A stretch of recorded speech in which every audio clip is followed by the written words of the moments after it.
So hi, I'm Dale, and this is Rule 5 of 10 Rules for a Brilliant Book. So this one is really, really super important. So, we could talk about planning and writing and all sorts, but until we get the little monkey mind sorted out, then lots of things possibly won't happen. So the first thing is start to call yourself a writer. So a writer writes, and an author is someone who's got something published. So we're on a bit of a journey. So start to say, I'm writing a book. I am a writer. I am going to be a published author. And then forward pace yourself to see yourself as this already published author, and then seeing yourself creating other products and really inspiring other people to become more than. Now, you've probably heard of the unconscious competence model. So the first bit is that unconscious incompetence, where you don't know what you don't know. And when you start a project, you're sitting there going, well, I've decided I want to do it. I know why. And I've got all these other products and things that I'm going to create, but I actually don't know how to do it. Do you know, at this stage, just be kind to yourself and know that it will all unfold as it's meant to. I mean, think about anything you do now, from, like making a cup of tea. You just do it. And, after a while, you'll be sat there going, wow, I'm a writer and author, and I just did it.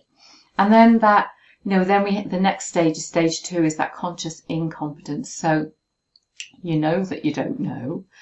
And this is about giving yourself plenty of space and time and encouragement, because it's going to get better. All that procrastination that you're doing now, hopefully, well, it will. It's going to go. I promise it's going to go.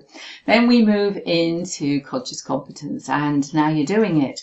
And this is where, if we're writing a book or a chapter, we're getting into that daily writing practice. When we get to the editing stage, we start off and it's like, I don't know how to edit a chapter.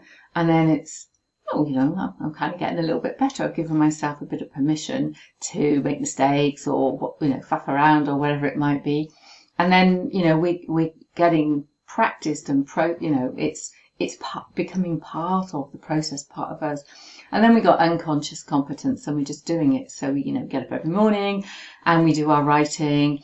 And then when it gets to the editing stage, we get up in the morning and we do the edit, and it just becomes part of us. And when it just becomes part of us, it means that the next time you want to write a book, you know how to do it.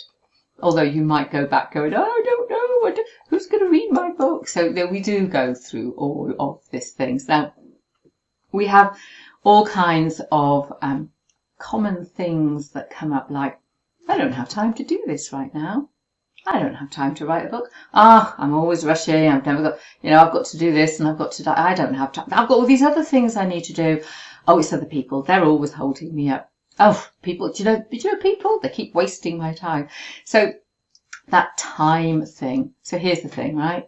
So what I do when I'm writing a book is that I just get up a little bit earlier and I make the time. So I just get out of bed, come and sit in my office. I've got a cup of tea. I usually got some, don't tell anyone, I've usually got some biscuits or something like that, and I just get on with it. I set a timer. So I use something called Brain FM. So I use it on its creative program, and I set it for however long I want to write, and then I stop and I take the dogs for a walk. So, there's always plenty of time. Another common thing that comes up is people go, no, I'm not going to do this, because who's going to be interested in why? Nobody. I'm not a writer. People ignore me. No one's interested in my life. No. My writing's I can't write. I hear this stuff all the time. And do you know what happens is when someone finds that confidence to put something down on paper, do you know, it's always beautiful. So, we need to edit it and perfect it and join the bits together. But you know what? It's always fantastic. And what always amazes me is, and I include myself in this, is we think that the healing journeys that we've been on they've just, it's just become normal. Yeah, I had a fractured spine. Yeah, I've healed it. And I often don't realise that there are a lot of people who are in the terrible state that I was, and I've done all that healing. So do you know what? There's a lot of people who are interested in what you've got to say. Now, this one I like because this is me. So you've either got no idea what to write, you're sitting there going, I have no idea, no, I haven't been on any journeys, no, I haven't, flown away from a terrible relationship and rebuilt my life, no, I haven't overcome trauma and abuse, no, I've got no idea what I'm going to write about. 2, and this is my big thing, I have got so many ideas, I don't know where to start. And it's about that, not being able to focus. And how are you supposed to find the idea? Well, one of the things I can tell you is that if you look at your why, your core message, where you are in your business right now, what's the most important thing for you to do, what you want to create in the world. Sorry, too many questions. You'll come, you explore your purpose, you'll come to the right idea. Or you can come and talk to me and I'll help you to focus in on what that is. And here's a great one. I don't believe I can do this. Now, you're never going to believe you can write unless you do actually write. So my question is how are you going to start to believe in yourself? Now that could be, a lot about some of those core beliefs, things that lie simmering beneath the surface. So here I am, super, super confident, and underneath here I'm going like that, and I don't want to do anything, and I don't believe in myself, and so I procrastinate. I think the key point here is we need to just start, but it's also being in a safe space with people who will help and support you. And, in those cases, it's about learning to ask for help. We get into repeated patterns of behavior, and those repeated patterns of behavior become habits. The habits code our world. Our beliefs become our truths. And then that in turn becomes our perception, the way in which we see the world. And that's often where we feel that resistance. So I think it's when you work with somebody else who holds a safe space, who helps you to explore your writing in a really beautiful way, that your mindset will change, but it's being held in a safe space. So my questions now are, what stands in the way of you writing a book or even just a chapter?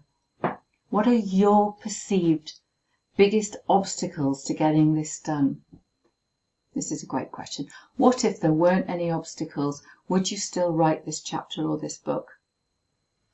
What barriers have you encountered in the past around either writing a book or doing something that is very creative and slightly out of your comfort zone? If you wrote this book and it did not succeed, what are the implications? Now that's all around you taking action. So writing it, getting it out there, and then keep telling people. But, have there been occasions where you've done something and then hidden away? What are those implications?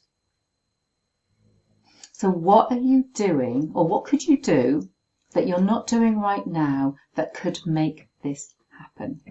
So they're just some questions for you to explore. So I'm Dale. You can find me at daledarley.com. Look under books and you'll see courses and consultancy, coaching, mentoring, and you'll also see the Healing Book Project. So really think about those mindset things and how you might get this or anything else done, and come and talk to me if you want to explore.